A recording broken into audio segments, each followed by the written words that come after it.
सिंध के मुख़्तलिफ़ इलाइक़नि में पुलिस के मुबैना मुक़ाबलनि में 4 ॾोहारी मारिजी विया आहिनि। पुलिस के मुक़ाबलनि में ओबावड़ो, जेकमाबाद ऐं कोटड़ीअ में मुख़्तलिफ़ केसनि में घुरिबल 4 ॾोहारी मारिजी विया।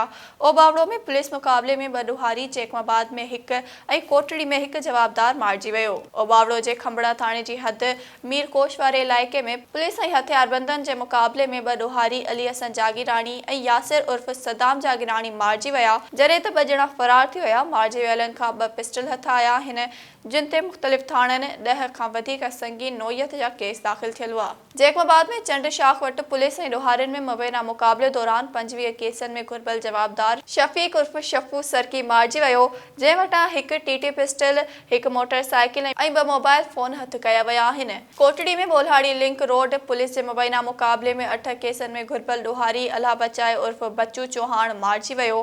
पुलिस जो चवणु आहे त मुक़ाबले दौरान 2 जवाबदार फ़रार थी विया आहिनि। गिरफ़्तार थियल जवाबदार वटां हथियार हथ आया आहिनि। पुलिस जो चवणु आहे त मारिजी वियल जवाबदारनि ते मुख़्तलिफ़ नोयत जा केतिरा ई केस दाख़िल हुआ ऐं इहे पुलिस खे घुरिबल हुआ।